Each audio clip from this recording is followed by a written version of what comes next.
madako tayo dito. Kasi marami nagtatanong sa akin. Marami mga Pilipino na sino bang napipisil mo na magpresidente at mag-vice-presidente sa 2028? Sino yung pinaka-the best sa'yo?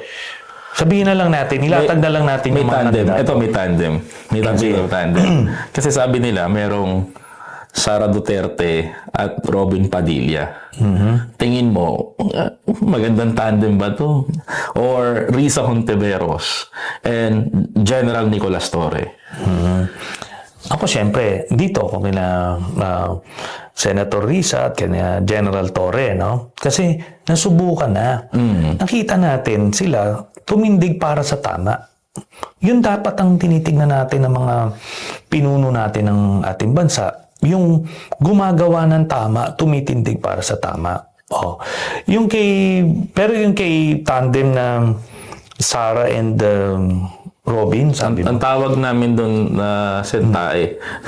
Hindi, seryoso. Tae nga tawag naman. Tae. Yung ali tae nga daw eh. Kasi ang biro kasi nila, dati Uniteam.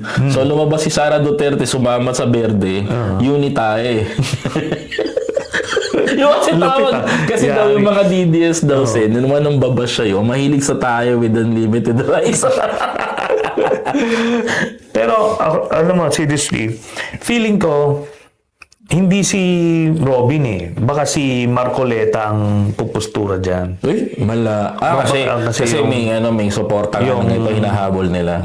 Siyempre, yung INC, baka itulak nila, di ba, na si Marcoleta kuhanin ni ano. Pero Sen, unahan na kita. If ang taong bayan naniniwala sa vote reach ni Marcoleta, yung black vote ni Marcoleta, mas marami pa rin naniniwala sa simbahang Katoliko na kapag in-endorso ka ng simbahang Katoliko. Bakit, Sen? Tingnan natin yung poon ng Nazareno, 9.6 million ang umaten. Yung poon nila na nasa preso, yung poon na nasa preso nila, ilan lang talaga. Yun yung 35%. Oo. Sen. And ako naniniwala ako dyan. Ibang level ng naman yun. Kaso magaling sila magpostura eh. At mas may disiplina sila sa pagboboto.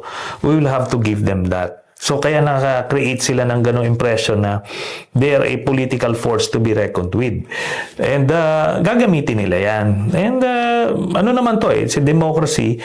They have every right to push for Marcoleta to be the vice. Malaya naman sila makatakbo. Oo. Malaya makatakbo. Ngayon, pero magandang labanan yan kung magsanib pwersa ng mga kakamping tsaka itong mga loyalist. Very potent na force yun. Kumbaga isang malaking history na naman to. Oo. Dating magkalaban na kulay, ngayon magsasama for peace and para iangat ng bansa natin. Yun. Paano to? Sabi, gusto daw tumakbo ni former Vice President Leni Robredo. Ako binabash ako, Sen. Kasi sinabi ko daw, sinisiraan ko daw si Leni. Totoo naman talaga, Sen, na may magkaibigan si Sara Duterte at si Leni Robredo.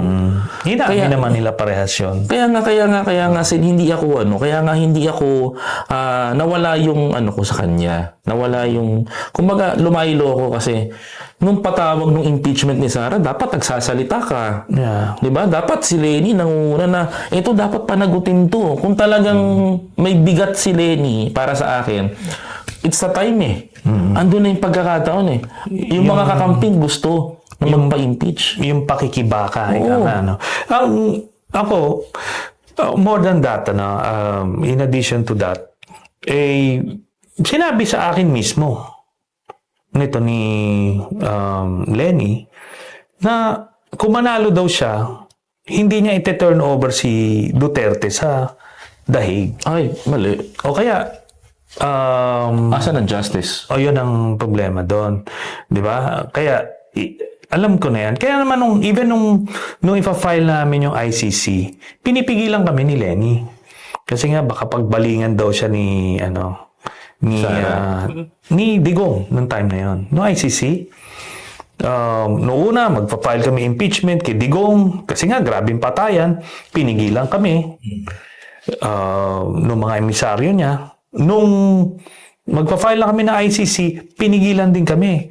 Buhay pa yung mga emisaryo yan. Sila magsasabi ng totoo na pinipigilan ni Lenny na file yung ICC complaint. Kung nakinig ako sa kanya noon, hindi Kasi yung, malaya yan si Duterte. kasi madami ako nakakausap, marami na rin ako mga kaibigan na kakamping ngayon. So sobrang dahil sinasabi nila, kasi si Lenny, ganyan daw. Gusto daw si Lenny tumakbong presidente. Sabi ko, hindi ako favor kay Lenny. The reason kung bakit, affiliated siya kay Sara Duterte. Talagang magkaibigan sila.